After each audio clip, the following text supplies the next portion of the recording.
Hello team, welcome to another ATP Geopolitics video with myself, Jonathan MS Pearce. This is a live stream where I get to just chat to you guys about cabbages and kings and geopolitics, Ukraine, and probably a lot to do with the United States tonight. Tariffs, trade wars, it's all going to be in here. If you're not interested in any of that, then I would suggest just keeping the video going though, and then just walking off into another room. Hopefully you guys are all right. Have you missed me? I've been away for a week and have had a jolly good time seeing one of my sisters over from New Zealand with her family, and we have had a great time with my other sister and my mum and dad in an Airbnb up north somewhere. It's fantastic, Peterborough to be precise, and it was absolutely wonderful time had by all. And now I'm back in the swing of things, pumping out the videos as per normal. I've got a lot of nuggets that have been hanging around for the best part of the week, so I'm going to splurge them on you. So I guess we'll get started with that. I don't know if JR, if you're there and want to have a look at questions that are coming through, then feel free to hang out in the background. But I am going to move me and you guys to decide. I'll try and keep an eye on the questions as they come through.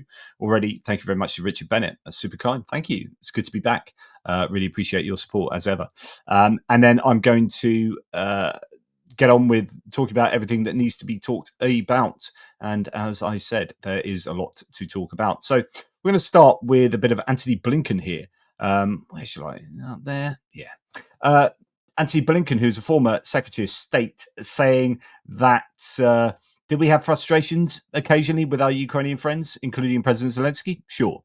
Did we show that in public when it happened? No. And that's the important thing there. So with regard to Ukraine, you've got a very different approach from these two governments. The Trump administration is very open about their disdain for Zelensky and the Ukrainians. In fact, you've seen that in the White House, whereas the Biden government were a little bit more professional. So when they did disagree, they kept it on the lowdown. I've got to remember to change my tab sharing in a different way because I want to show you some audio. We know that Stephen Witkoff has been in the Kremlin today meeting with Putin. He's the golf playing buddy of Trump, who is a real estate mogul, has been thrust into a position of envoy to Russia and negotiating with the former KGB dictator of however many decades. And I think he's getting eaten alive. My goodness, it is. I think it's quite reflective of the disdain that the Trump administration has for Ukraine, that they would put someone like that in charge. He's now been speaking to Tucker Carlson and splurging Russian talking points. Well, he previously met with Kirill Dmitriev, the guy that's in charge of the Russian Direct Investment Fund, the Sovereign Wealth Fund, and they met in St. Petersburg. That was today before he met with Putin. Again, this is reflective of disdain for Ukraine and a desire to get normalized relations back with Russia and to get trade deals done. It's all about getting the trade deals done, right? And that's what they want. They don't care about morality. They don't care about security. They don't care about the geopolitical game of chess that's been taking place for the last 70 years. Plus, they care about making a whole load of moolah. And after, I hadn't heard this from any source, I haven't looked at Reuters yet, but after speaking with Putin's representative, Stephen Witkoff told Trump that the fastest path to a deal would be to grant Russia control over the 4 disputed territories, Luhansk, Donetsk, Zaporizhia, Kherson regions. I mean, wow. Just unbelievable. So he's now coming back saying, well, actually, the quickest thing we can do is just to give Russia everything they want. Give them it. Yeah, that's the quickest way to peace. I'm pretty sure that's the quickest way to, what's that word? Monkeys. Surrender. That's it. The quickest way to surrender. Yeah, that's it, Stephen. Yeah, well done. Well done. Ukraine is to send a delegation to the United States next week for a mineral deal talk. according to the Associated Press, of prolonged negotiations over a minerals deal, which have already tested relationships between Kyiv and Washington, follow an effort to finalize a framework agreement earlier this year. Well, actually, it's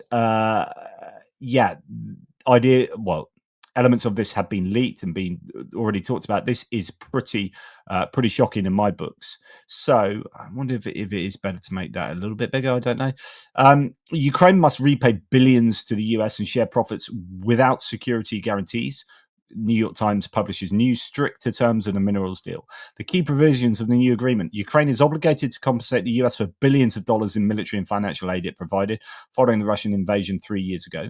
Half of the revenue from the extraction of Ukraine's natural resources will go to the US-controlled fund.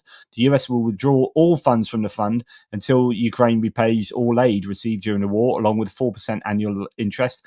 Already, I want to punch the screen. Already, I'm angry. Already, the US is just despicable for doing this. In fact, interesting. Someone pointed this out the other day in the chat. You remember I played you General Cavoli talking about different aid going to Ukraine and how the war is progressing. He was in that select hearing, in a committee hearing in the United States Congress, and as the general in charge of NATO forces in Europe, American, he was, I think, being very particular when he talked about aid being donations.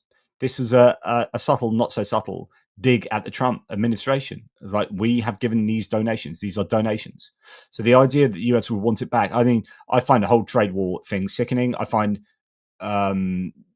Trump's understanding of macroeconomics just infantile, and his approach to geopolitics is nothing short of morally reprehensible. So nothing surprises me, and this is just completely typical. This is,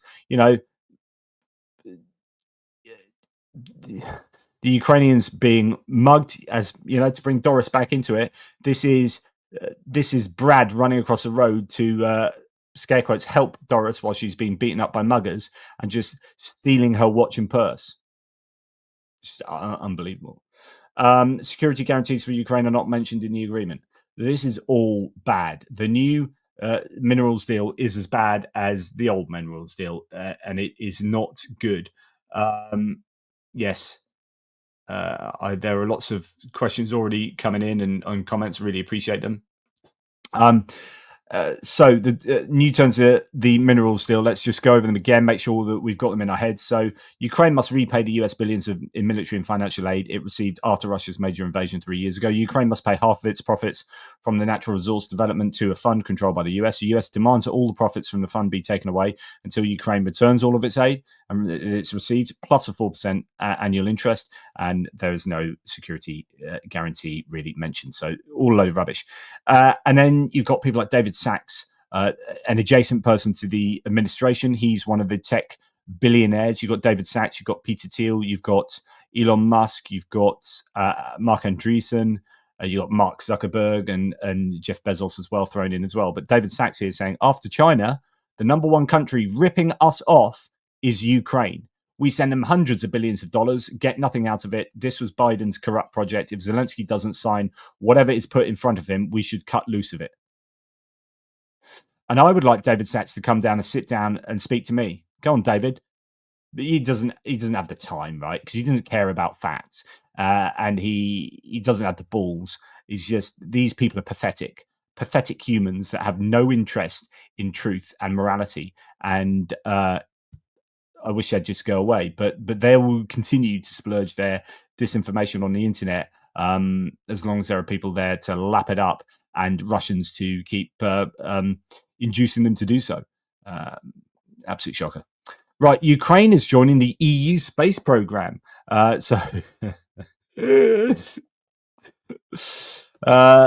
Grunge thing here. My rant alert went off at ATP Geopolitics. Welcome back, Eurospiff. Excellent. Très bien. Ukraine joins the EU space program. A Copernicus Earth observation system using satellites and ground infrastructure, space weather events, monitoring of space weather and its impact on technological systems, near Earth objects, observation of celestial bodies that may pose a potential threat. This is brilliant. I think this is a step closer to being part of the EU and just brings Ukraine closer to Europe in general. I think stuff like this is a bit like UK. UK needs to get closer to Europe, but doesn't want to join the EU because of political reasons, and still too soon. And as a result, I think we need to just hover around the edges and do stuff to do with science, defense, medicine, and whatnot. So we're involved in the developing world of technology and knowledge. I think that's super important. Cheers, Finnish guy. Always a pleasure to have you here. Still here, team. And still the best channel ever. Really appreciate that, mate. Okay, so on to the next one. France signs a strategic partnership with Denmark. This is France putting two fingers up to the very English thing that to the US here in terms of wanting Greenland. So France signs a strategic partnership with Denmark that reaffirms its commitment to Denmark's territorial integrity and sovereignty. Well, France is playing a very interesting game there with the United States. Now, the far-right Romanian presidential candidate, one of the many, George Simeon, loses a trial over alleged ties to Russian agents after former Moldovan Defense Minister Anatol Shala accused him of meeting with FSB representatives. The decision can be appealed within 30 days. But interesting, I think, isn't May time? We're looking at those presidential elections that have been rescheduled. This is another presidential candidate being very close to the Russians, evidently, and being found guilty for that in court. Good to see that the Georgians are still protesting. That's still ongoing. This was a few nights ago, April the 8th, so we're now the 11th. That's 3 days ago. But overnight, the good people of Georgia continue to resist Russia's capture of their government. Now onto the 131st consecutive day of protests. Make that 133, as assume they are still going. Right, we're going to go to Orban next. Me old mucker Vicky. Victor O. Oh my God, what a plonker. Okay, MAGA loves Orban, but why? He is everything they despise, a corrupt loser. If you don't believe me, The Atlantic gives a nice profile. Hungary under Orban is broke, corrupt, and shrinking. Industrial production is falling. Productivity is among the worst in Europe. You could argue that the US is going in a similar direction due to what Trump is doing, and Trump is doing very similar things to what Viktor Orban has done, both kind of economically, but actually with the judiciary, with the press, those kind of taking away those freedoms is not a way to promote economic prosperity, I think. Oh, what a lovely sip of wine. What a lovely tipple. Bit of Pinot Noir there, which was a nice surprise to come back to from my partner as I was away. Although it's half finished. So not from me, by the way. After 2010, Orban took full control, fired civil servants, hired loyalists, and you're going to see there is basically, honestly, what Trump is doing is 100% out the Viktor Orban playbook.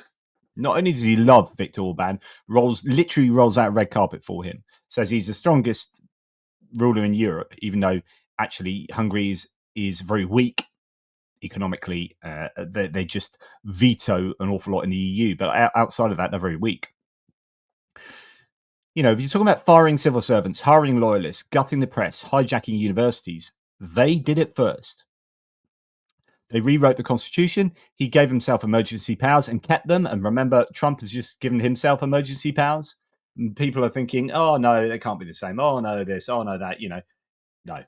The US is going in that direction, believe you me. He talks about family values, but Hungary spends almost nothing on healthcare. Doctors are fleeing, hospitals are shutting, young people don't want kids. He controls IVF access. He pardoned a man who covered up child sex abuse. It all looks rather similar, doesn't it? Orban's friends own Hungary. One businessman thanked God, luck, and Viktor Orban for his wealth. A fifth of Hungary's economy runs on loyalty, not on markets. If you're in, you win contracts. If not, your company dies. His son-in-law's company won rigged state and EU-funded tenders. A watchdog group exposed the scheme. The state created a new office in 2024, not to stop it, but to attack the watchdogs. Orban's elite party in palaces, while inflation hits 17% and growth stalls at 0.6%. The regime says all is fine. Independent economists aren't allowed on state TV. Civil service cuts, pressure on media, legal changes to lock in power, state contracts for allies. Hungary shows where it leads: 0.6% growth, 17% inflation, education and healthcare broken, loyalty replacing competence. And you're going to find that is a theme we're going to revisit right throughout the rest of this video. So thank you, Victor, for showing us the way. This is a huge issue for, says Viktor Orban. Putin, I wonder. Anyway, what's he said? So Viktor Orban has spoken. Hungary's prime minister wrote on Twitter, "We will not let Brussels force us into accepting Ukraine's EU membership. This is a huge issue." Who for? And with widespread implications for our security, economy, and agriculture. I'd admit that it might have some challenges for your agriculture, but it won't for your economy and security. The problem you have with your economy are self-inflicted wounds. Absolutely, yeah. Well, Orban, innit? Orban. Okay? Right. Moving on to tariffs now, and please let me know if you can hear this. We're going to start with Senator Adam Schiff talking about the Trump administration being challenged, investigated, and Trump himself being investigated for these tariffs for insider trading and people making absolutely buckets of money off tariffs being introduced and then taken off and then introduced and then this and that. And lots of people have previously been worried that this was exactly what was going on. Are you concerned that there could be members of the White House that are benefiting from it? Absolutely. I'm writing to the White House to demand who knew in advance that the president was going to once again flip-flop on tariffs, and are people cashing in? There is just all too much opportunity for people in the White House and the administration to be insider trading, and you can't put it past them for a minute. So we're going to try to find out. There's a good chance they'll just ignore you, though, right? Should there be some other independent investigation into this? Well, I think Congress should do an investigation into this, but we're going to demand answers from the administration. I think you're right. They're likely to stonewall, particularly if they've been engaged in corrupt insider trading. But they won't be able to hide it for good. I mean, we know who's in the administration. We can look at eventually what people are buying and selling. This will come out. But an administration that has their own meme coins and is already engaged in self-interested dealing when Elon is doging agencies that are doing oversight of his own businesses, in that kind of corrupt climate, you have to assume the worst, and we're going to try to find out. So, insider trading, a lot of dodginess going on. Then listen to this. Absolutely incredible. So this is Trump in the White House, I think today or yesterday. This is Charles Schwab. It's not just a company, it's actually an individual. And he made $2.5 billion today, and he made $900 million. That's not bad, because he's in financials.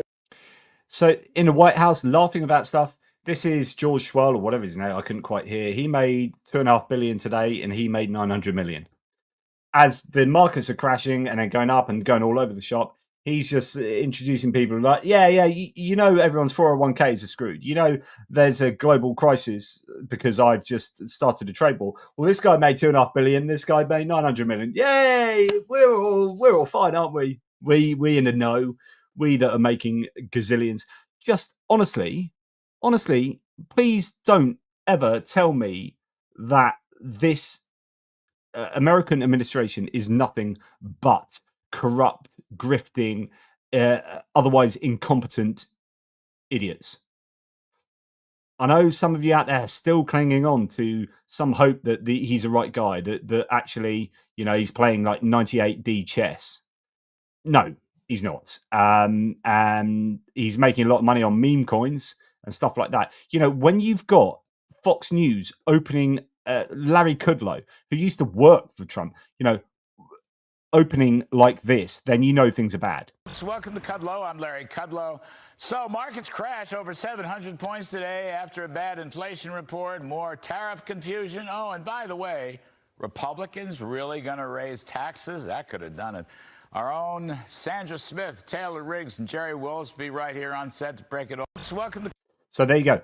Now, this kind of, no offense, Antifa Carl, but you know, that both sides doesn't really work with me. Like, if you think there's any remote similarity, any kind of parallel with the corruption that's going on now, with the incompetency of putting people like Tulsi Gabbard, Pete Hegseth, Kash Patel, Don Bongino in charge of these positions, like, we're going to come on to oh, what's her name in charge of education later doesn't even know what AI is.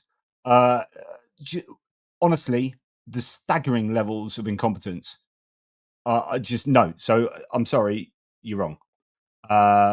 Anyway, thanks for the opinion, though. Right.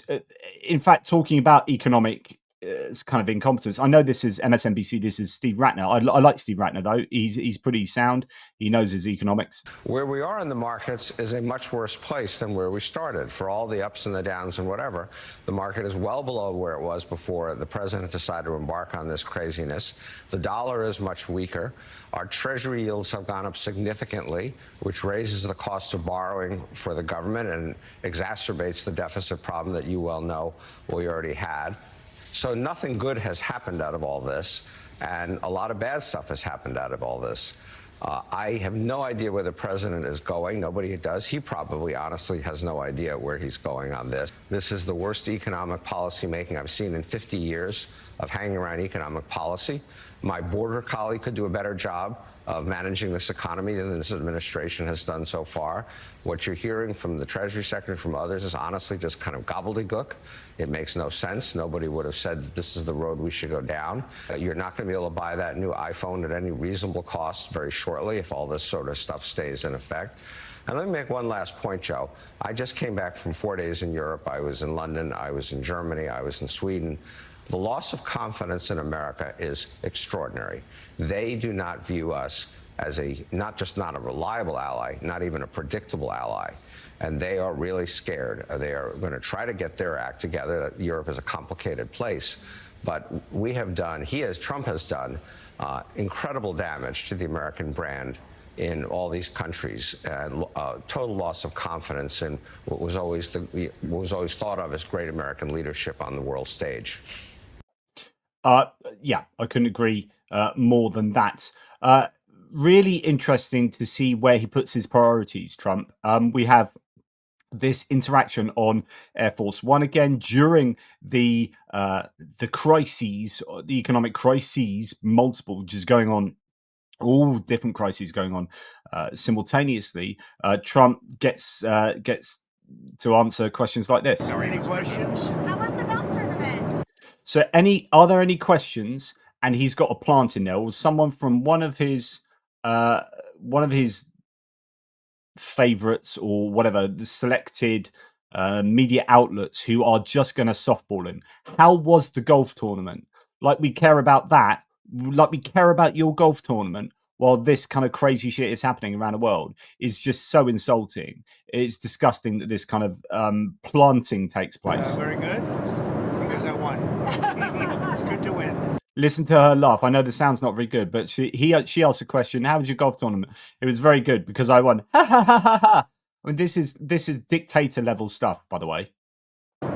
Like, you would not get this in the United Kingdom. Like that, not to this so obvious level. Because I won. It's good to win. You heard I won, right? Did you hear I won? Just to back it up, you were there. I won. What's your handicap I like these to win days? very low. I have a very I won. It was great. You know, what's your handicap like these days? Very low. And by the way, you know, please, it's very hard for me to do that live. Like, so many different volumes on all these different videos. I can do it through editing. It's much more difficult for me to do that live, unfortunately. But that's why I try and tell you what they say as well. So this is, you know, as markets across the world crash due to his reckless global trade war, he's still talking about his golf wins. I won. It's good to win. You heard I won, right? Did you hear I won? Just to back it up, you were there. I won. I like to win. Honestly, just listen to that and tell me that that's like a responsible global leader that's, you know, imbuing a sense of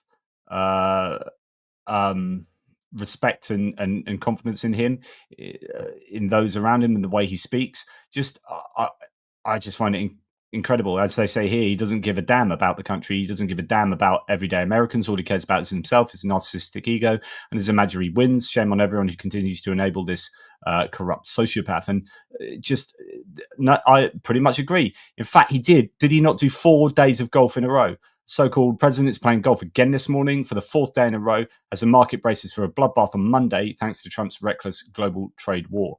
Just absolutely unbelievable stuff there. Sorry, that's from this one. I didn't move it on. So yeah, playing golf again 4 days in a row while that happens around the world. Now we've got the former World Trade Organization head. This is a quote from him from an Observer article. Mr. Trump learned to do business in the New York mafia influenced real estate market, and his tactics are based on extortion. And we've seen that in the minerals deal scenario, haven't we? Now we're going to come to talk a little bit about one of my favorite human beings, Elon Musk. According to the Washington Post, Elon begged Trump to reverse the new tariffs, and this is because the tariffs absolutely screw his entire business model. He relies on Russia and China, for particularly China at the moment, for rare earth minerals and metals and natural resources and all sorts of stuff, right? He is able to operate a Tesla dealership, but his Tesla business inside manufacturing inside China. Why is he the only business that can do that in China? There's no other business that has allowed that kind of freedom. Well, it looks like he has been thrown out and indeed under the bus by China. So they are now engaging in a massive trade war. Meanwhile, they're doing deals with Europe to get BYD, to get electric vehicle free trade with Europe. Musk is caught in the middle here because the tariffs are terrible for him. He really can't survive with them, and yet Trump is going full on into tariff land. He is also losing out to companies like BYD. BYD is just building a factory area in China that is bigger than the size of San Francisco, the metro area of San Francisco. Absolutely insane factory. There has been a lack of innovation from Tesla recently, specifically probably because he's been having his eye off the ball. Meanwhile, the Chinese electric car manufacturers are producing much cheaper, better vehicles than Tesla. And Tesla is losing around the world because nobody likes Musk anymore, or very few people. So his brand is tanking, stocks are tanking, his sales are tanking. And now Trump's come along and put these tariffs on, he is going to get absolutely slaughtered. So according to the Washington Post, Elon begged Trump to reverse the new tariffs. He knows that Tesla and SpaceX supply chains are heavily dependent on countries like China, especially when Tesla stock is already down 40% this year. So he made direct appeals to reverse that. It didn't have any effect. Now, I know this is a bit, look what people are saying about Musk, and you can take this for what it is, whatever, not really bothered. I think this is fascinating. Quote, and I don't know what newspaper this is from. I've been in the same room with Elon, and he always tries to be funny, and he's not funny, like at all, says a senior Trump administration official. He makes these jokes and little asides and smiles and then looks almost hurt if you don't lap up his humor. I keep using the word annoying. A lot of people who have to deal with him do, but the word doesn't do the situation justice. Elon just thinks he's smarter than everyone else in the room and acts like it, even when it's clear he doesn't know what he's talking about. End quote. Musk has gnawed at the patience of an array of high-ranking administration officials to the point that, according to this official and two others, Trump lieutenants have walked out of meetings and earnestly asked one another if they thought Musk was high. Administration officials joked to one another that subjecting Musk to mandatory drug testing, which Musk himself has said would be a great idea for federal employees. A lawyer for Musk has said he's regularly and randomly drug tested at SpaceX and has never failed a test. Quote, talking to the guy is sometimes like listening to a really rusty nails on a chalkboard, says a senior Trump administration official, who adds that Musk is not much of a team player either. Quote, he's just the most irritating person I've ever had to deal with. And that is saying something. Oof, so that's pretty powerful stuff. Okay, we then have this. Now, if you don't know, the transportation secretary, Duffy here, is someone that had an argument with Musk in a cabinet meeting. And indeed, Trump had to come down on the side of his cabinet officials to say, actually, you have the right to hire and fire people, not Elon Musk, because there was this issue. Well, now Duffy's said this in public. But I want to talk about Doge for a second. Okay, I know there's been a lot of people there's been some freak out, there's been some concern, there's been a lot of emotion. And I would just tell you, do I want to make our government more efficient? Do I want to be able to do a little more with a little less? Because then I put more money into the great work that we do. Yeah, I want to do that. But you can't do that without good people, right? And so, though I want us to be more efficient, I also look, and as I think of Doge cutting things, I don't know about that elsewhere, but we actually build things here, right? You can't cut your way to a new road. You can't cut your way to a new bridge. You can't cut your way into a new air traffic control system. So we're actually going to build in this department. And if I don't, and you don't all build with me, the president's going to come back in probably 4 months and go, where are the roads? Where are the bridges? Where's the airspace revamp? And he's going to give us a very hard time. And so let me just. So he's very clearly there talking about Doge wants to cut us, but we can't build things and grow and stimulate the economy if we're just going to be slash and burned. And indeed, we hear today, again, I don't know if you know, there's another plane that's crashed, I think in California. And you're just thinking, surely that's too many planes having issues for this not to be like connected to something. But there you go. Now, going back to Musk more directly, breaking Chinese news, Tesla suspends taking orders for Model S and Model X in China. So Tesla is probably done in China. This isn't about demand adjustments or supply chain. This is China quietly killing off Tesla without saying it out loud. Why? 1, China is protecting BYD and its electric vehicle industry. 2, Tesla became a Western pawn in the trade war. 3, Chinese buyers don't trust instability. Tariffs, Trump, Elon's chaos is a poison in their market. 4, and this, the European Union is cutting tariffs on Chinese EVs. China doesn't need Tesla anymore. That's the key. They have no need for Tesla. They can just blow Tesla off. It's not a problem. Tesla's future equals Europe squeezed by Mercedes and BMW EVs. China dominated by BYD and local brands, and the US hostile market with the trade war uncertainty. So where's he going to get his sales? Where's he going to get his successes? Musk has played both sides for too long. China just reminded him they control the board and not him. Ouch. This is honestly serious stuff. Then this gets interesting. So Elon Musk was talking, was obviously, we know now that he really doesn't want the tariffs to be implemented. And who's behind the tariffs? Actually, it's probably Peter Navarro. As well as we know that Trump's loved tariffs for a long time, but I think he's looked for, and we're going to find out in a second where this has come from. He's looked for someone that's going to support his tariff ideology. It's one of the few ideologies he has. So Elon Musk has been attacking Trump's economic advisor, Peter Navarro, MAGA versus MAGA. So Elon Musk says, quote, Navarro is truly a moron. What he says here is demonstrably false.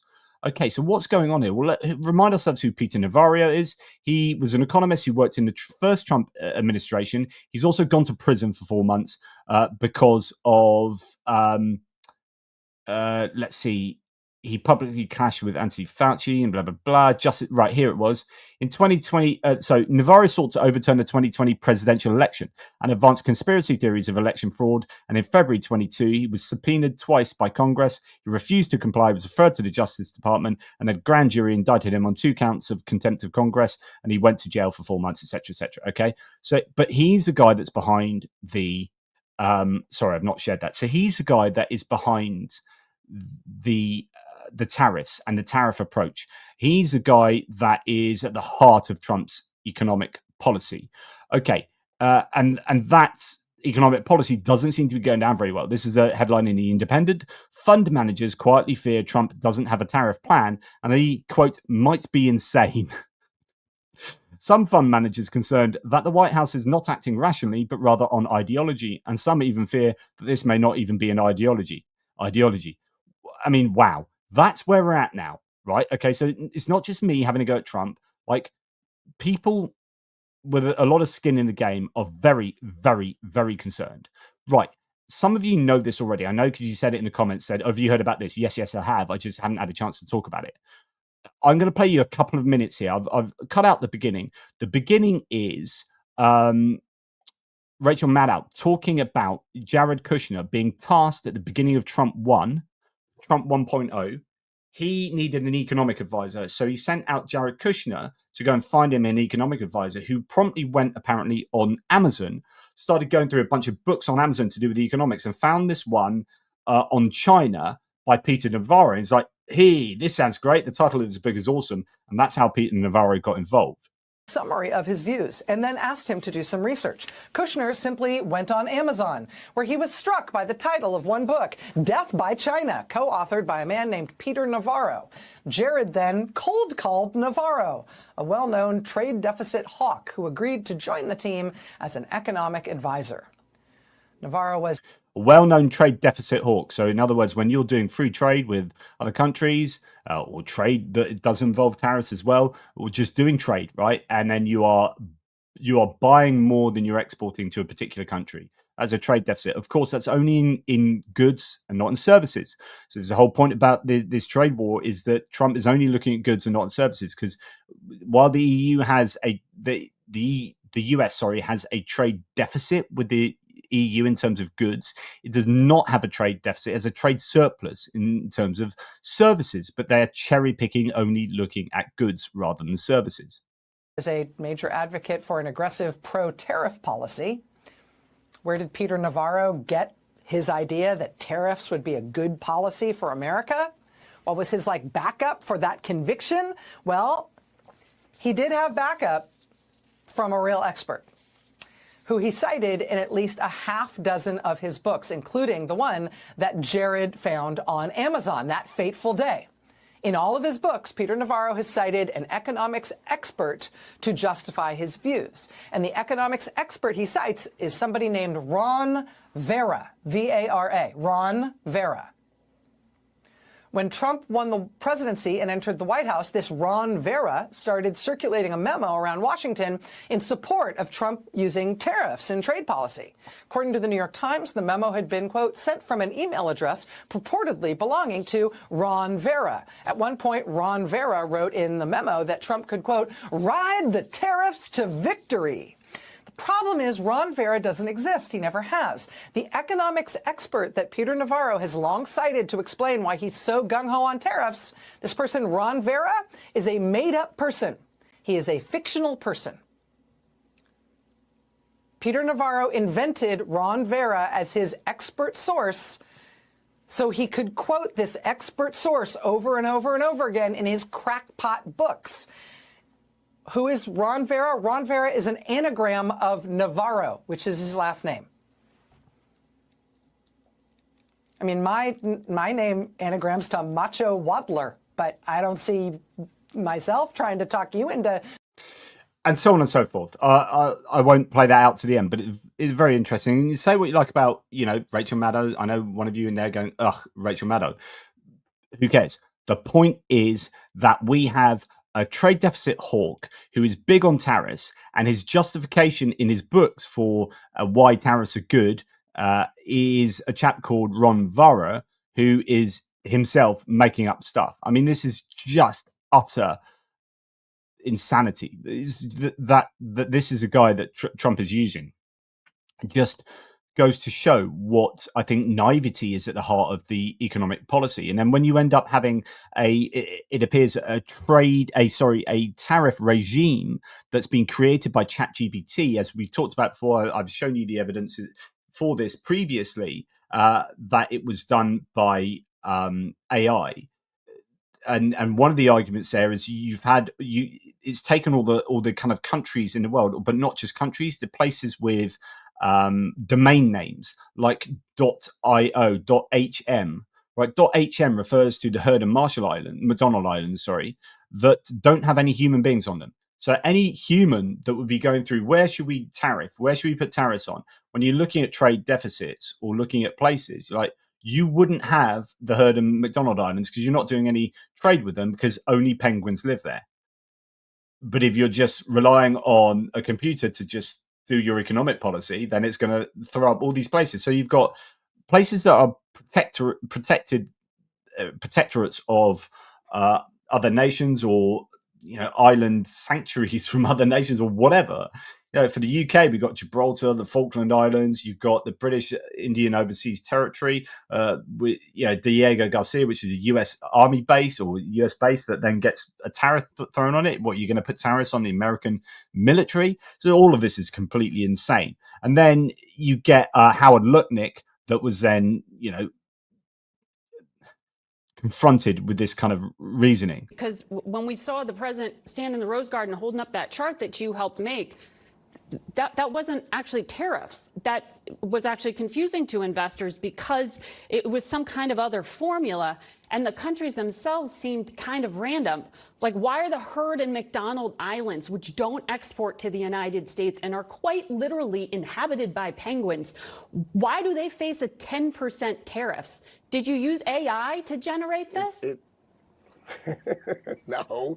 The idea, look, the idea no. is Why are they on the list? left off. Because the idea, what happens is, if you leave anything off the list, the countries that try to base... And of course, he then fluffs it. I'm not going to play it. I mean, believe me, he doesn't give a reason for that. And when you leave any countries, these aren't countries. These are penguin islands. They're not sending a team to the Olympics, these guys. Now, of course, you've got so many penguin memes, and people are creating these videos of penguin dictators and all sorts, and it's wonderful, but it's ridiculous. And it's so incredibly embarrassing. It should be embarrassing, but I don't think Trump feels embarrassment. This should be deeply, deeply embarrassing. The whole thing is just a complete cock-up. And of course, he said you shouldn't leave countries off the list, and promptly left Russia off the list. And I've already explained to you that there have been many different reasons given for this, and all of them kind of on... They're not coherent. They don't cohere together, or they're just completely different reasons. You ask Trump what the reason why Russia is not on the list, and he says this. You ask your man here, I forget his name, Hassett, and he gives another reason. You ask someone else, he gives another reason. But interestingly, the reason Hassett gives here, economic advisor to Trump, there is obviously an ongoing negotiation with Russia and Ukraine, and I think the president made the decision not to conflate the two issues. Right.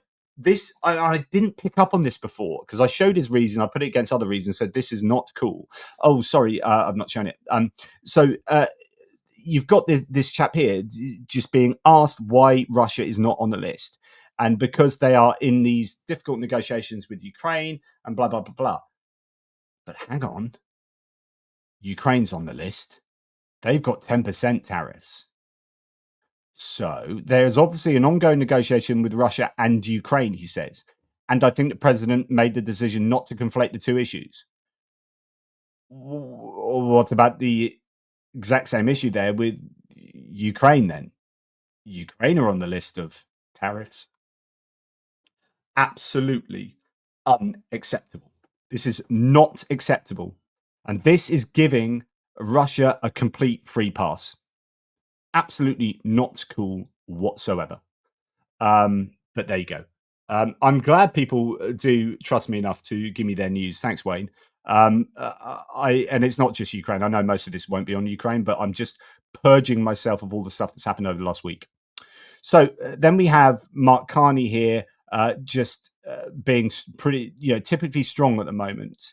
But it's interesting how he phrases things here. So he's the new Prime Minister of Canada and is running again to be elected this time properly by the electorate. But he's being particularly strong at the moment and is doing much better in the polls than Pierre Poilievre. The U.S. is harming themselves with these tariffs. Okay, it takes some time for that to filter through, just like it took some time for the impacts of Brexit to filter through to the UK economy. But I have seen this movie before. I know exactly what's going to happen. This is what's going to happen to them. The Americans are going to get weaker. We are going to stand by our workers. We are standing by our companies. We are building new trade relationships. We are going to stay strong and get stronger. I find that interesting. Of course, I'm a Remainer, right? So I wasn't keen on UK leaving the EU because, well, a lot of economic reasons, a lot of regulatory reasons, a lot of other more complicated stuff, or more nuanced stuff. But in terms of economics, it's fascinating. He was the governor of the Bank of England at the time we did Brexit. Right, he knows, and he predicted. There are predictions that came out, and those are now coming true. OBR, the Office of Budget Responsibility, has just said that 15% of our trade has been whacked by Brexit. It's costing us 0.4, 0.5% of our GDP every day, every week, every year, and this trade war with the US could cost us like 0.3% of our no, sorry, not 0.3. 4 to 5% of our GDP, and the trade war could cost us 0.3%. So people are saying, we're better off out of Europe because Europe are getting 20% and we're getting 10%. Well, the difference between that 10 and 20% is dwarfed by the cost of Brexit. So no, we'd be better being in the EU, economically speaking, not talking about anything else, but economics, better in the EU, but getting hit with 20% than out of the EU and being hit with 10%.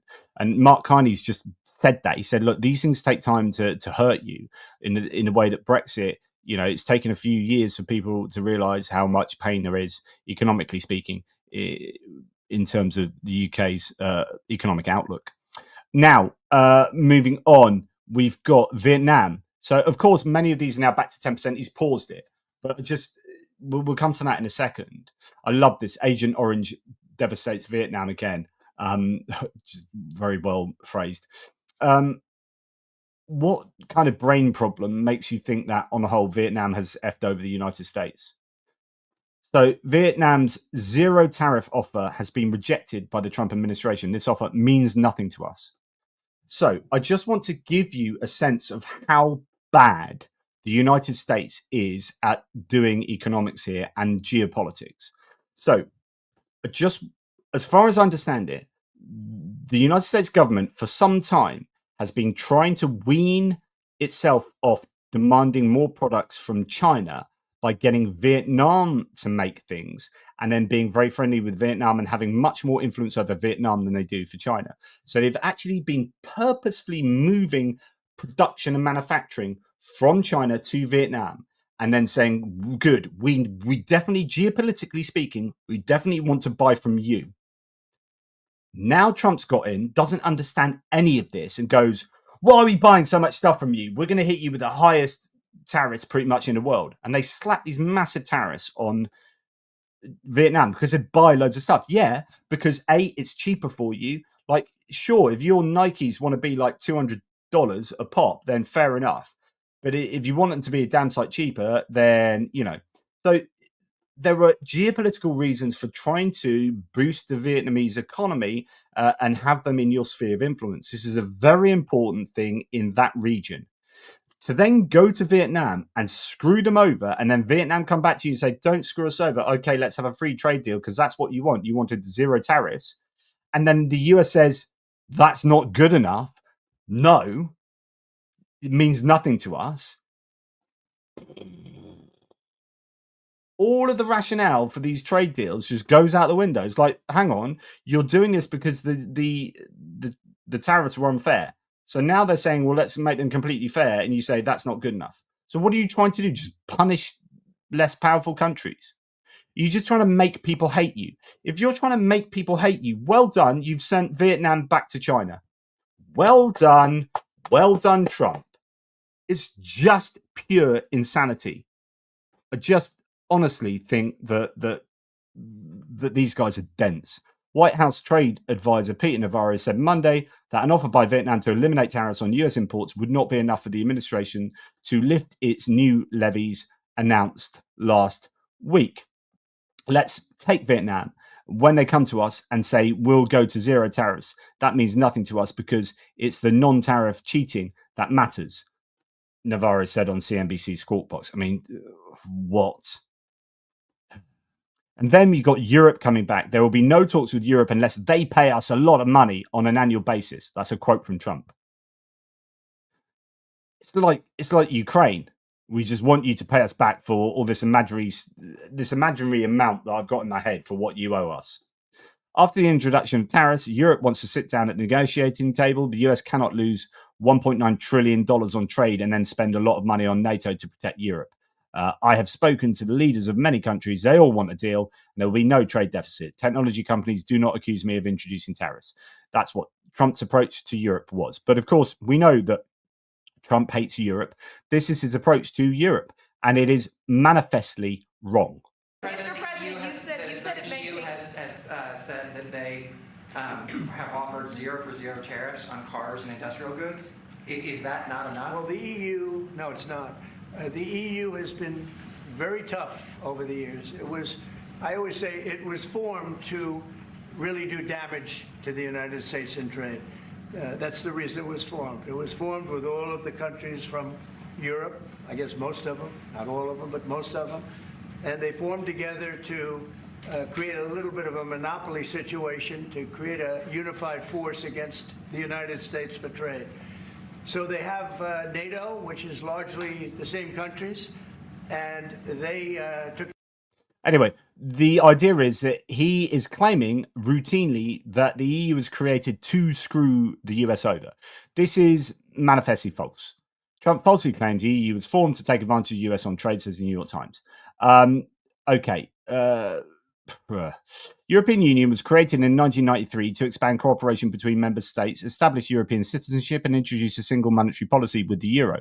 But as early as the 1950s, predecessor organisations were formed among European nations, quote, with the aim of ending the frequent and bloody wars between neighbours, which culminated in the Second World War, according to European Union's website. Wolfram Kaiser, professor of European Studies at the University of Portsmouth, hey, that's my local place, said the United States and European capitals were bound closely by the Cold War as well as political and economic interests. Quote, European concerns were with reconstruction, overcoming national conflict, creating a peaceful organizational framework through economic integration and so on, not opposing the US, he said. Desmond Dinan, a professor at George Mason University, has written several books on the EU, said that Mr. Trump's statement was not correct. He said there were a number of other political, economic and security reasons for the European integration. They included attempts to increase growth and employment, end currency fluctuations and eradicate transaction costs, and enhance internal security through law enforcement cooperation, so on and so forth. And indeed, the United States has supported EU integration over time because it's beneficial for international security and international economic stability, which is beneficial for the United States. It's just, honestly, the guy's an Egypt. So then we get onto this. The EU will have to commit to buying $350 billion of American energy to get a reprieve from Trump's sweeping tariffs. The US president said late Monday, dismissing Brussels' offer of zero for zero tariffs on cars and industrial goods. He's like, no, that's not good enough. You owe us $350 billion of American energy. Again, it sounds very similar to Ukraine. Oh, you owe us $350 billion. You guys, we've given you $350 billion of weapons and military aid. No, you haven't. Yes, I have. No, you haven't. Yes, I have. Whatever. La, la, la, la, la, la. Yeah. Okay. So now the EU owes all this money to the United States. It's just ridiculous. So, as Jakub Janowski from Oryx says, so Trump apparently demands the EU imports presumably annual numbers of $350 billion more, and also that we drop our safety standards to accommodate incompetent US exporters, as if we needed any additional confirmation that Trump is an imbecile. Yeah, there you go. We have Bloomberg News reporting that European Union's response to US tariffs could, now this is important, and this is what would happen had he not put a pause on tariffs because of all the pressure. European Union's response would be to include regulating the use of data by big American tech groups, France's finance minister said in an interview with the JDD newspaper. We're going to come on to this in a little while with regard to the IRS in the United States. But there definitely seems to be a bit of leverage here with taxing tech companies and regulating them. This is what they want Trump to affect while doing trade deals with the EU, is to deregulate the tech industry so they can do what the hell they like all around the world. There's some serious leverage that the EU has here, and I would just go hard on services. If Trump goes hard on goods, just go hard on IT and services. And the US will not be in a good place. As Timothy Snyder says, the obvious move, very much in their interest and in the interest of democracy itself. Right, moving on to this one. So then again, going back to Peter Navarro here, Yes. So the idea is that there's now been a stay of execution for 90 days so that people can sort out trade deals. And the USMCA, which was the what replaced NAFTA in Canada and Mexico, that deal took 15 months. The South Korean trade deal took 14 months. That's one country, just generally with the US, not with like 100 countries trying to do it at once. One country with the US, 14 months. How can any single of these trade deals be done in 90 days? And Peter Navarro says back, you're missing the whole point. And she says, am I? Like, am I missing the point? Like, the point is, you've asked all of these countries to hit you right now to do trade deals within 90 days, when trade deals typically take over a year. And all the countries are going to be doing it at once. This is just insanity. So then let's say on Peter Navarro, shall we? Trump advisor lashes out at China. He calls them thieves and killers. The architect of Trump's tariff policy, Peter Navarro, and the same guy Musk once called an idiot and dumber than a sack of bricks, claimed China has killed over a million Americans with deadly fentanyl. At the same time, as you know, Maria, and we talk a lot about this since 2001, China has destroyed over 60,000 American factories and stolen over 5 million manufacturing jobs. So this is you can sense an ideology here with Navarro concerning China. This is a war with China, and he might be loving it, but this is not going to be good for the consumer, I don't think. But it's not just Navarro. JD Vance has come out and says, so Beijing has denounced JD Vance's rhetoric as ignorant after he said the US was borrowing money from Chinese peasants. And that's being reported in the New York Times. Quote, it's surprising and sad to hear the vice president say such ignorant and impolite words. Well, he said stuff like that in Europe. I mean, JD Vance is attacking everyone at the moment. And now he seems to be going for China as well. So the US is making no friends whatsoever around the world, apart from Russia. It appears Russia is literally the only friend of the United States. China has now halted all liquefied natural gas imports from the US. This leaves tankers in limbos with billions of dollars in contracts.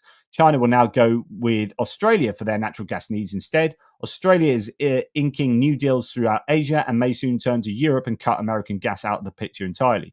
Trump has turned Australia from an ally into a competitor. And again, I just think this is economically naive and stupid and infantile. Honestly, if you're going to listen to Peter Navarro, then so be it. So now we're hearing the EU, China, and the UAE are officially entering trade talks, aiming to remove tariffs and boost cooperation. So you're turning the rest of the world into trading partners to have a positive sum game, where the US is going isolationist and thinking only in terms of zero sum game, and the rest of the world might benefit or at least not hurt as much as the US. The US is on its own, right? So US is screwing itself over, but it's going to try and take everyone down with it. Everyone else is going, well, no, we'll just rely on each other more. So we'll lessen the blow of the trade war with the US, but actually we're going to get on just fine with each other, whereas you're having a trade war with literally everyone. Go figure. Trump escalates trade wars. The rest of the world is moving on without America. And that was kind of based from Financial Times article there. Tristan Snell here says the Trump administration is now saying they might unite with other countries against China. So now the US is going, okay, let's get together with other countries. Vietnam that you just screwed over. Yeah. Well, how about that? Well, you just screwed. Okay. Anyway, US going, let's go and do deals with other countries to unite against China because China are the real bad guys. What was that? What happened? When did that last happen regarding trade? It was literally the TPP, the Trans-Pacific Partnership, which Obama negotiated in 2016. And in 2017, Trump withdrew the US from the TPP. As Tristan Snell says, the stupidity is off the charts. It's like he came in and said, talking about the trade deal with Canada and Mexico, saying this is the worst trade deal. Who signed this? Absolute rubbish. It's like, you signed it, I think, in 2017 in your first administration, you absolute wingnut. Just... it's so embarrassing. It's embarrassing. So he's then put this 90-day pause on the trade war, on the tariffs. Hi all, says Phillips O'Brien. Just sent out a short free piece on the implications of Trump blinking in this stupid tariff war. It's not the hurt feelings, it's a destruction of the idea of the US as a trustworthy ally that will matter down the road. That's the issue. You know, it's a sign that the US can't be trusted in foreign relations. He's destroying any credibility as a partner that the US has had. And even though you might think, okay, there's a pause to the trade war, to the tariffs, actually, the net outcome to the 90-day pause is that tariffs have gone up on average. And the reason why is he's brought everyone back to sort of 10% tariff, apart from Mexico and Canada. Everyone else has 10%. But he's then put up China from 54% to 145%. And in so doing, the average tariff in this trade war has gone up.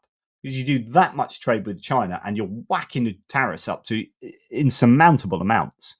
So before Wednesday, the average effective tariff rate was 26.8%. It's now gone up to 27%, even though he said, let's stop it for 90 days and bring everyone down to 10%, broadly speaking. Absolutely incredible. But there you go. And then people say, you know, Jane Keefe saying main destination for capital fleeing Trump's America, Europe, hugely. So it could be that Europe does quite handily out of the trade war and people taking money and investments out of the US and going to somewhere that's more stable. Right, now we're going to go on to US particular stuff, and what we want to think of, remember, is how much this is looking like Hungary, how much of an authoritarian direction is the US traveling in. So the first thing to note is this White House, what do you call it? A memorandum. So this is a presidential memorandum addressing a chap called Christopher Krebs. So he was a former head of cybersecurity and infrastructure security, CISA. And if you don't know him, let's go to the Washington Post. So Trump is crossing a Rubicon here. What's he doing? He's ordering investigations into people he sees as enemies. These are people who did things like Miles Taylor. I quite like Miles Taylor, actually, and Christopher Krebs, and going after them and hunting them down. So he's exercised the levels of his power to target many people who have criticized him, investigated him, and prosecuted him. More than 50 people, entities, and classes of people, according to a list compiled by the New York Times this week. Making the gambit even clearer, Trump has also taken extraordinary steps in the other direction to help key allies, most notably by pardoning more than 1,000 January the 6th defendants, including those who assaulted police. But in a few cases, this effort has been as transparent as it was Wednesday. Has this effort been as transparent as it was Wednesday afternoon? So what happened? He signed a pair of executive actions seeking federal investigations and other sanctions against individual people. Both are high-profile administration critics from the first term.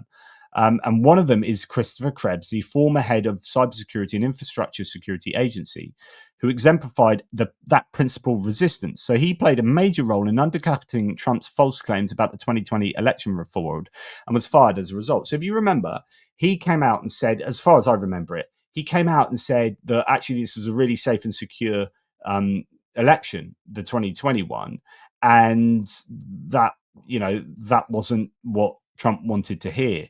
Or was it the 2021?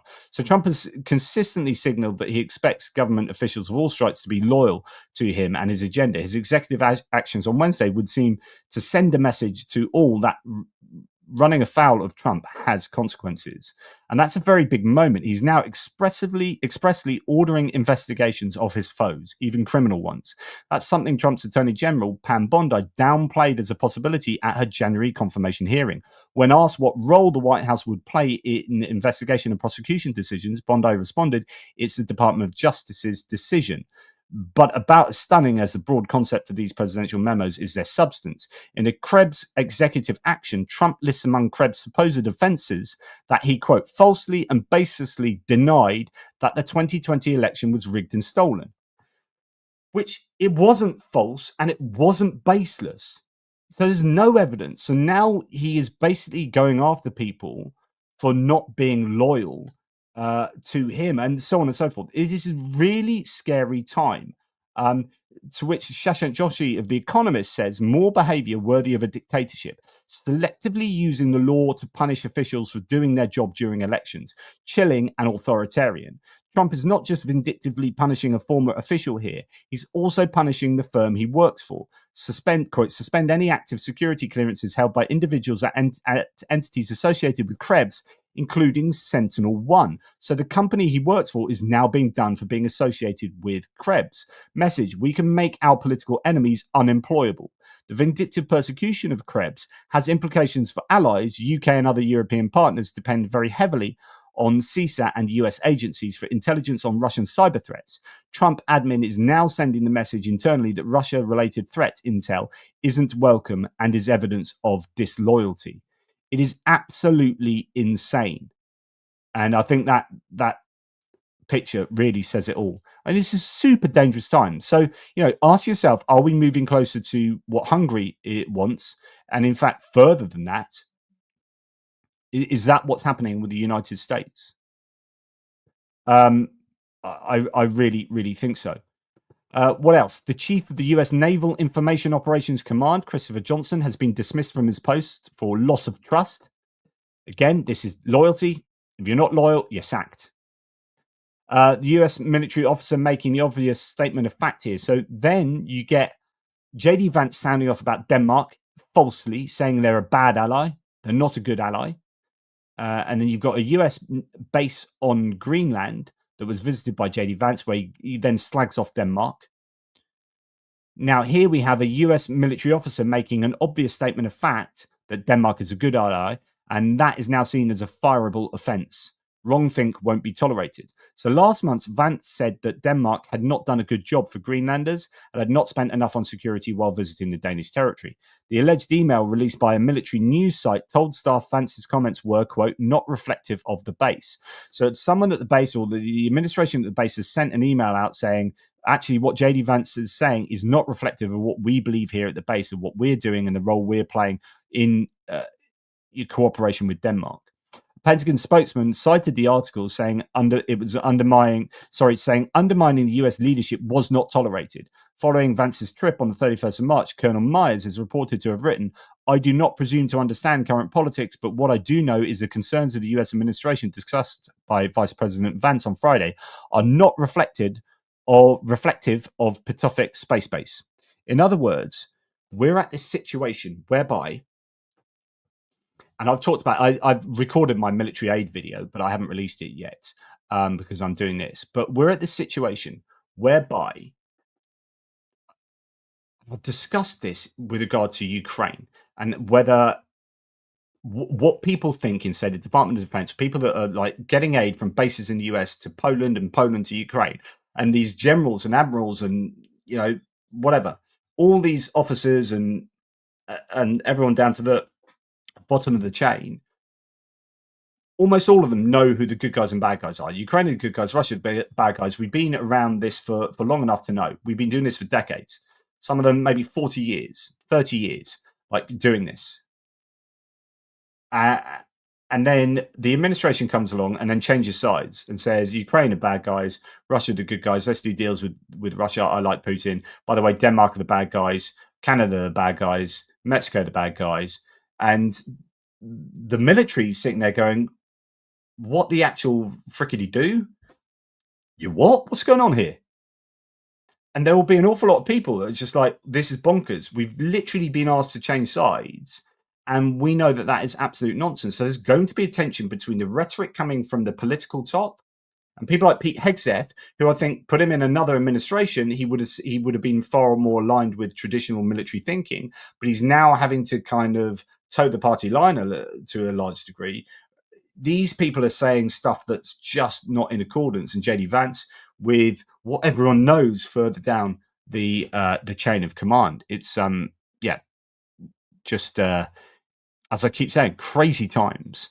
Shashank Joshi continuing, the issue is that senior officers and entire commands and services are being asked to publicly defend utterly absurd policies, shredding their own reputations for honesty.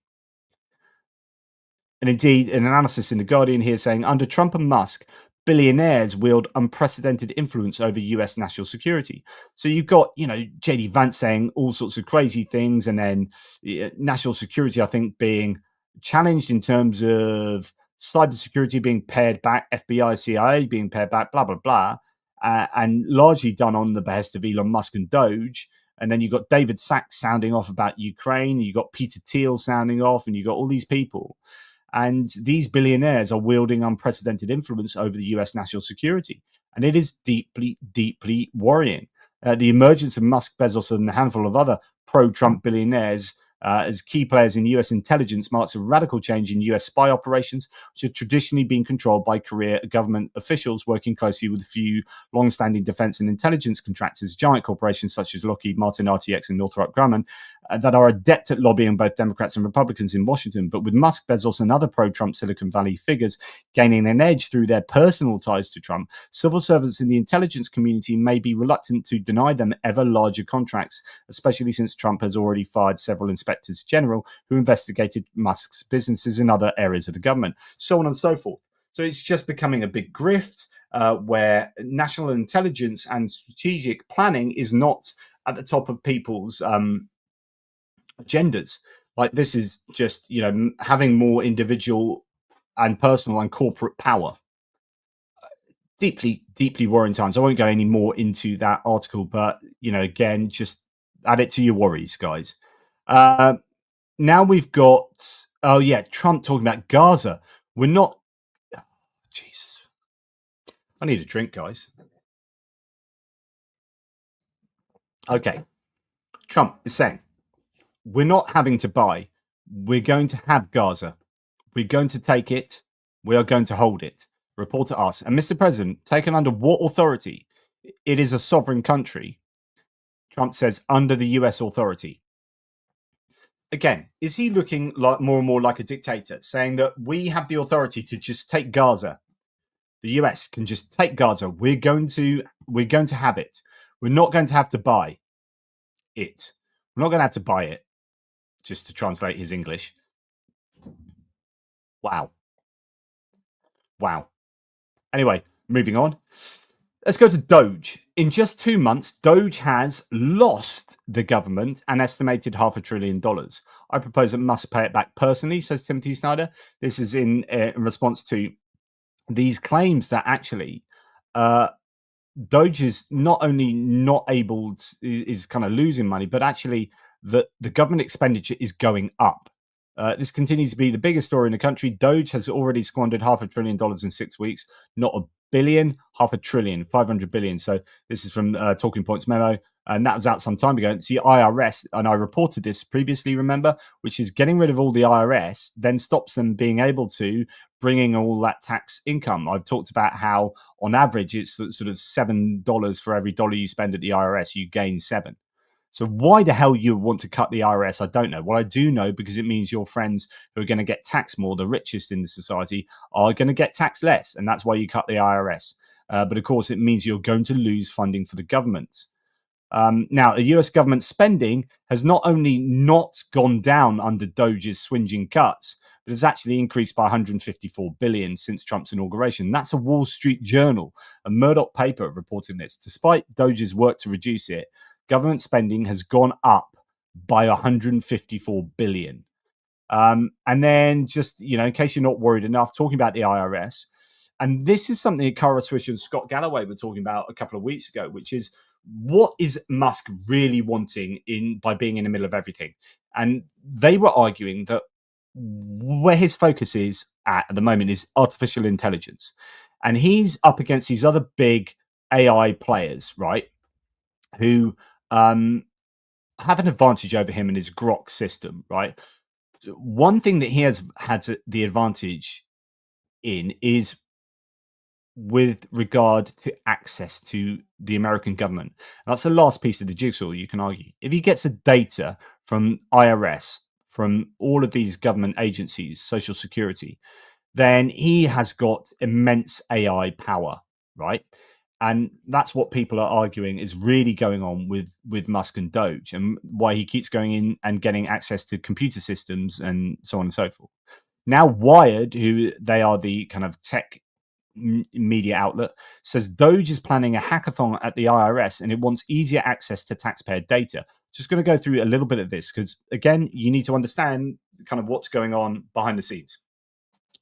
Elon Musk's so-called Doge has plans to stage a hackathon next week at Washington, D.C. The goal is to create a single mega API, a bridge that lets software systems talk to one another for accessing IRS data, sources tell Wired. The agency is expected to partner with a third-party vendor to manage certain aspects of the data project.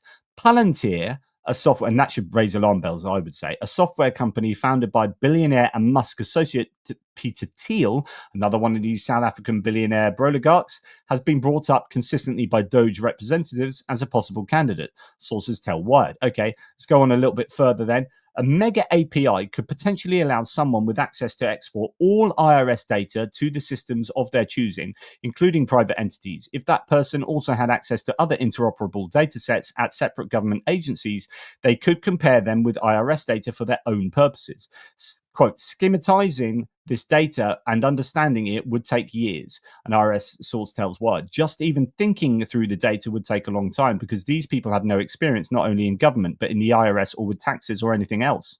There is a lot of stuff that I don't know that I'm learning now, Caucus tells Ingram in the Fox interview. I know a lot about software systems. That's why I was brought in.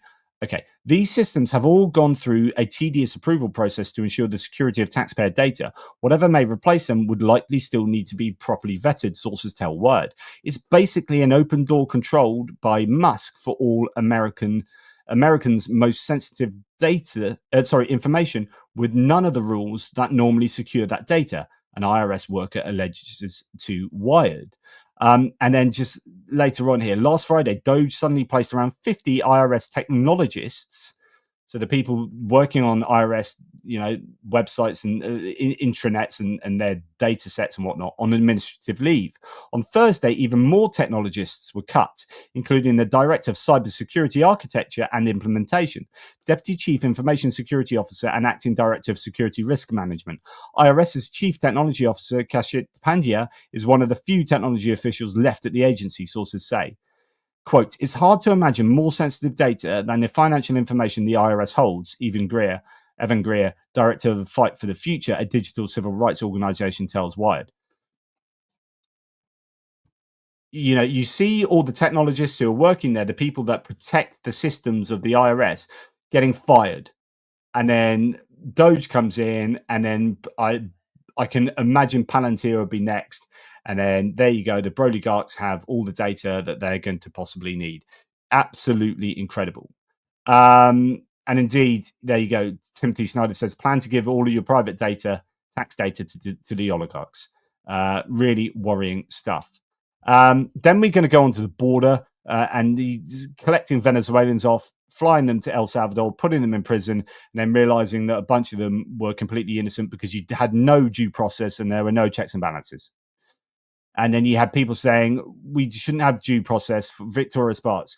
If you commit a crime, you shouldn't have due process. Well, that's exactly why you have due process, to make sure that if you're accusing someone of committing a crime, they've actually committed a crime. That's what due process is for. And if you get rid of it, you are living in a dictatorship. So Mehdi Hassan says, why should it stop at people who come across the border? Folks, he's saying it out loud. What's he talking about? Again, this is going to be difficult to hear, but let's hear Trump. Back to El Salvador, the president there said he would be willing to take American citizens in the federal prison population. Is that what?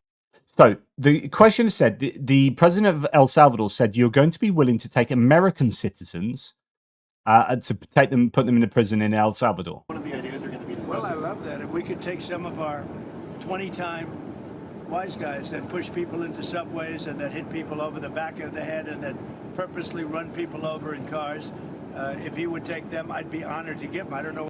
But people who attack the Capitol, no, you're not going to send them. Andrew Tate, no, we're just going to let them run free. All the people that you pardoned, that drug trafficker that you pardoned, yeah. But someone that hits someone on the back of the head, yeah, and someone that pushes someone onto a subway, railway line, yeah, of course. Send them to El Salvador. What the law says on that, but I can't imagine the law would say anything different. If they can house these horrible criminals for a lot less money than it costs us, I'm all for it. But I'd only do according to the law. But I have suggested that, you know, I'll only do it according to the law, but it's going to be cheaper. And basically, I haven't told you, I control the law. I keep changing it. We'll keep trying to change it. So on and so forth. You know, once I get a little bit more, you know, once I claim that a judge is going to be impeached, and once, you know, it's all very, very worrying. And as people are saying, this is a really, really worrying way to go, because you start getting American people just getting sent off to foreign gulags. It's absolutely incredible. And Applebaum says, I am also the author of a history of concentration camps in the Soviet Union, and I concur with Andrew Pitzer saying, as the author of a history of concentration camps, I would like to emphasize that this is a very bad idea, and we should definitely not do it. So now this is where we've got Caroline Levitt has confirmed that the White House is working on deporting US citizens to El Salvador. So now this is what the president has discussed this idea quite a few times publicly. He's also discussed it privately. You're referring to the president's idea for American citizens to potentially be deported. These would be heinous, violent criminals who have broken our nation's laws repeatedly. And these are violent, repeat offenders in American streets. The president has said, if it's legal, right? If there is a legal pathway to do that, he's not sure. We are not sure if there is. It's an idea that he has simply floated and has discussed very publicly as in the effort of transparency.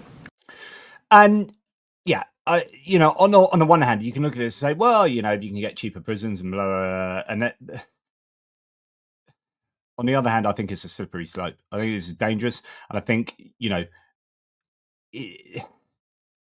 I'm not sure that El Salvador are going to be treating people humanely. And especially if you're sending people without due process. You've just done that with the Venezuelans. Who's to say that you're going to afford due process for the Americans? But yeah, absolutely incredible stuff. And then we have this. So this is Pam Bondi saying the top MS-13 gang leader, Henry Villatoro Santos, well, remember a couple of weeks ago, the Trump administration held this massive press conference to celebrate the capture of him. Well, today they are abruptly dropping the charges. It's all fake. It's just like, and look, that's good. Could well be due process actually taking place there. But so much of this is trumped up. And as soon as they, you know, find out that actually they've got no basis for what they're doing, it just quietly goes into the background, doesn't it? Here's an interesting one concerning the El Salvador prison. So the US Supreme Court has just ruled that the Trump administration must facilitate the release of Kilmar Abrego Garcia from prison in El Salvador. Every justice, this is a 9-0 decision. That's incredible. I mean, that's, you know, Clarence Thomas. You got people who are so far up Trump's rear that you can't ever imagine that they would do anything against Trump. It has to be that obvious that the Trump administration have kind of fallen afoul of the law here, that every single justice has agreed that the actions were wrong. Quote, the government's argument, moreover, implies that it could deport and incarcerate any person, including US citizens, without legal consequences, so long as it does so before a court can intervene. So the idea, if you whisk someone away quick enough before courts can say, bring them back, as happened before, and they said, they're in international airspace, so that doesn't refer to us anymore, then you can just get them straight to El Salvador, put them in prison, and then people find out later that these were innocent. And you're like, never mind. Absolutely incredible. Right. Judge Trevor McFadden, according to the Associated Press, a Trump appointee, restores the Associated Press to the White House press pool, not according to this, about saying the White House must, quote, immediately rescind the denial of AP's access. This comes after Trump banned the Associated Press for refusing to call the Gulf of Mexico the Gulf of America. Quote, under the First Amendment, if the government opens its doors to some journalists, it cannot then shut those doors to other journalists because of their viewpoints. The Constitution requires no less, wrote Judge McFadden. Be interesting to see what Trump and his administration have to say about that. And just two more nuggets for you guys. The Trump administration is in the early stages of planning for a military parade. Now, we knew this was coming. If you've known Trump's predilection for military parades, he was really impressed with the French one, actually, but also with like big kind of North Korean, Russian parades. He'll be absolutely wetting himself if he's invited to the victory parade to see the single T-34 tank that Russia has left. He's always wanted that in the US. My goodness, you've got to understand that this guy is a dictator wannabe. He just wants to be a massive dictator. The Trump administration is in the early stages of planning for a military parade to take place in Washington in June to commemorate the Army's 250th anniversary, according to CNN. Plans of the military parade to be held on June the 14th, the 250th anniversary of the establishment of the US Army and Trump's 79th birthday. That's lovely. That's get over it, mate. Just go to a good gig or something. I don't know. Better times. Military parade, really? I report a lot in the art on, what armies are doing on front lines in Ukraine. But sit there as lots of people do silly walks past you. Honestly, mate, just go to Pyongyang. Just go and join them. I think they're so bloody wonderful. Right, finally, and this is where I'm going to finish before going to your questions. I think I've done fairly well to get through all of that in an hour and a half. You know how much I bang on. The level of incompetence in the American administration is insane at the moment. And I think, as I often say to you, concentrate on the little things. They give you a window into people's psyche and understanding. Here we've got Linda McMahon, Worldwide Wrestling Federation or whatever, you'll be just the person we need as Secretary of Education. Why? Because you just got a ton of money from the entertainment industry. That'll mean that you're really good at education, won't it? Yeah, okay. And then she's shown herself to be like routinely lacking in any requisite information. Her hearing was I watched a bunch of her hearing, and that was pretty embarrassing. Anyway, let's see what she has to say. I think it was a letter or a report that I heard this morning. I wish I could remember the source, but that there is a school system that's going to start making sure that first graders or even pre-Ks have A1 teaching, every year starting, that far down in the grades. And that's a wonderful thing. Kids are sponges. They just absorb everything. And so it wasn't all that long ago that we're going to have internet in our schools. Whoop. Now, okay, let's see A1 and how can that be helpful? How can it be helpful in one-on-one? A freaking one. A1. It's AI, you dingbat. We're going to have A1 teaching. It's only a few years ago we had the internet, and now we got A1. Who are you? Who the hell are you? Oh, I'm in charge of the education here. I'm in charge of education. By the way, I've got rid of the Department of Education. It's just going to be me walking around going, oh, let's teach A1. More A1. What an absolute prat. Instruction.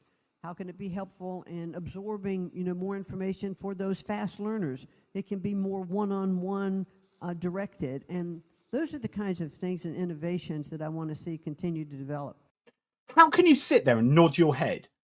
I would be going, just be, if I was being as non-confrontational as possible, but knowing I'd be making a point, I'd be saying, do you mean AI? Do you mean AI? Yeah, okay. Sorry, just clarifying.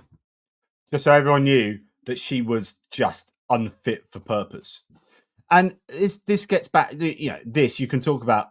I would just say, don't ever come at me and tell me that you were really annoyed about DEI hiring in the Biden administration years and say how terrible it was, all that DEI hiring, that woe and behold,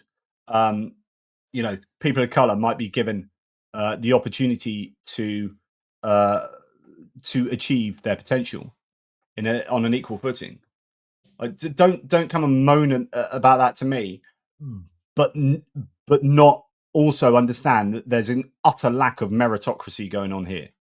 When you got Pete Hegseth, just because he says nice things about Trump on frickin' Fox News, when you've got Linda McMahon banging on about A1, when you've got Tulsi Gabbard waxing lyrical about Bashar al-Assad and Vladimir Putin, when you got Don Bongino and Kash Patel saying how they're just don't have any skills other than being a dog with a bone when chasing after critics of Trump, and I'm just going to take him down to Chinatown. Like, this isn't meritocracy. This is loyalty and idiocy and playing golf with Trump a la Steve Witkoff. Honestly, like, I've held back for a couple of years in my time here at ATP Geopolitics, but I can't even credit Trump with even like giving the benefit of the doubt on anything anymore. This is just rank incompetence across the board, and also moral. I think it's morally reprehensible what's happening with Ukraine, and I'm just fed up with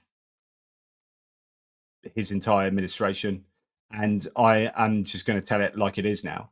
And I think I've given you like a couple of years of receipts to suggest, what's interesting is that like none of what I predicted has been wrong. Like, this is, in fact, it's just been worse. It's been worse than I predicted, but completely right on Trump. Prove me wrong. Prove me wrong. Anyway, there you go. Let's get to some of your wonderful questions and super chats and whatnot. Thank you very much. I've already said to Mr. Richard Bennett, to Mr. Michael Vujar from Canada. Thank you very much. Gifting 5 ATP Geopolitics memberships. We have, appreciate that, mate. Simon Keep, hi JP. I'm going to be meeting up with Mel McNulty from NATO, just back from Ukraine, and wanted to see if you had any questions for him. Wow. Okay. Yeah. Do I ever? Goodness me. What would be my? So he's a British political advisor at NATO in Ukraine. Oh, I'd so have to think about that, Simon. My goodness. Get some of your questions down there for Simon. Put question SK, and then Simon can look at those and see what questions would be good. Oh, holy crap. I'd just love to sit down and speak. You're going to be meeting with him? Can you bring him to my house? Can you get him online? Let's chat. Me and Mel McN. Right. Just going to get a bit more. Yeah. There we go. Otherwise I'm like this. Hello, look, I've got a bald head. I need to be up here. Thank you for that, Simon. Thank you for the super chat. Very, very kind. Right. This is Daryl Thomas saying, hi, JP. On the tariffs, everyone's asking what is Trump's plan. With a bit of research and common sense and listening to experts on the matter, I've got a hypothesis. If an adversary wants to destroy... Now, I want Daryl Thomas. I want to the rest of that. What your hypothesis is. My hypothesis is that he doesn't really understand international trade. He thinks he really does think having a trade deficit is subsidies. He is a zero-sum game thinker, which means everything's transactional, which means he doesn't understand that just in terms of trade, like if you're one of the richest countries in the world, like this is how fundamentally stupid the man is. If you're the richest country in the world, you've got an absolute ton of money. You've probably got a lot more money than Vietnam. So who do you think is going to be buying more stuff there? Like, just really obviously, like having a trade deficit with Vietnam shows that you are a vastly more powerful country. It doesn't show weakness. It shows strength. You've got a ton of money and you can buy loads of stuff cheaply from Vietnam. In fact, you can exploit them. Get them to make cheap stuff, and you guys can walk around with cheap Nike trainers until the cows come home. There you go. But Trump sees that as a weakness. He looks at that number and goes, well, that number's bigger than that number, so we're going to screw them. So what's going on with Trump? I just think he's thick as pig shit when it comes to economics and doesn't understand global trade and interactions and positive sum gains and alliances and working together. And yeah, you start thinking like that, and and maybe then speaks to trade deficit hawks like Peter Navarro, who convince him in towards their ideology. Be interested to see what his ideology would be. Why does he believe? So, if he's an former economics professor, then he must understand economics somewhat. But he goes against what pretty much every other economist says. So you always get wingnuts, I guess. I don't know. Weasel, thank you very much for ATP Geopolitics memberships. Really super kind of you. Okie dokie. If something doesn't change soon, we are doomed. You do wonder what's going to happen. I mean, the Democrats. The problem is Democrats don't have a leader. They just need a really charismatic single person who is going to just rally the troops and charge. And of course, what you're going to have is corporate Democrats against progressive Democrats. And that's the fight that's been taking place for the last 10 years. And there's a split in the Democratic Party. And then you get certain people that are saying you need a left-wing radical populist to actually drive the working class back to the Democrats, say, look, we will represent you. And that's really understandable. I understand that. But then what happens to the corporate Democrats and the Republicans you want to bring over, the disaffected Republicans? So then you need someone that's going to be a centrist, broad church sort of person that gets the progressives still, just about. And then, I mean, they can't vote for the Republicans, so you've got them. In a two-party system, you get people locked in, assuming the third parties aren't really going to feature. Then you're going to have a kind of corporate centrist Democrat who's going to appeal to the Republicans, still have the progressives on side, and then try and draw things together. But then that's what happened last time. That's who Kamala Harris was. Okay, she didn't have enough time, and people could argue she wasn't the right leader or this or that. But I'm just looking at the alternative and thinking she was head and shoulders above what Trump would ever be. And I think history has shown us that. So, I don't believe the argument that she wasn't good enough in X, Y, or Z areas. She was easily good enough by country mile on any metric you can compare against Trump. Apart from maybe some of the working class they liked his rhetoric on immigration and stuff like that. Oh, not necessarily the working class, actually, right across the board on that. But so on and so forth. There are certain he can speak to people in certain ways and get them on board. Johnny Nevergard, thank you very much. Really appreciate that. Always good to have you around. Kevin Forst, great to have you around. So kind always with your ATP Geopolitics memberships. Thanks for that, matey. Michael Vuchel, welcome back. I was jonesing. Jonesing. I'm going to have to look that up. Jonesing. This is my pure Englishness. To have a fixation, to be addicted to. Okay. The example.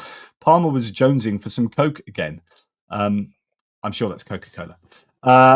What were you jonesing, mate? That's a question. Team, keep saying, and remember, this too shall pass.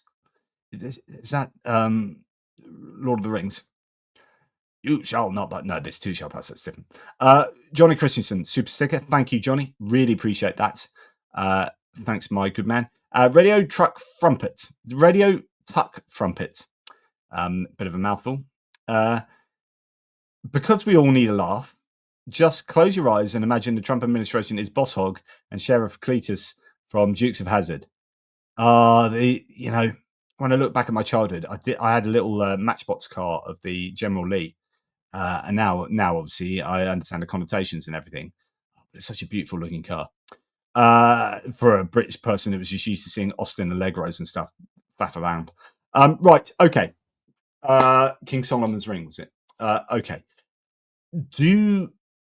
I think you've probably had enough of me, so I will leave you be. I want to remind people that there is, and it's linked below, we are still doing a Car for Ukraine Easter campaign that I've given scant regard to over the last week, and I must really do a better job there. So I'll probably do a fundraiser over the next week and resurrect that. Thank you to those who have given to that worthy cause already. Really appreciate that. I'm back now, having just purged all that. What I need to do, I'm probably not going to have time tonight. It depends on my partner's gone out with twin number one to watch Blood Brothers. Blood Brothers is a UK kind of musical. It's about poverty up in Liverpool. Very sad story. Really, it's a really great sort of play musical that I've seen once with my partner. She's seen it like 5 gazillion times, and she's taken one of our twins to see that. And that's why I'm quickly getting out my live update. So I might have time to do a mapping update. I really should. But yeah, definitely before you leave, please hit the like button. And I appreciate you guys being around. And I hope my absence wasn't too much of a problem for you. Gave you a bit of a chance to get actually stuff done, rather than listening to me bang on for like 5 hours a day. Really appreciate you all, though. Lisa, UTA, thanks, JP and team. As always, a corner of sanity in this crazy world. I do hope to be at least vaguely sane, but I do also get a little bit ranty. But, you know, hey-ho, it's life. Thank you, guys. Take care, and I will speak to you soon. Probably tomorrow. And just one for the road. Toodle pips.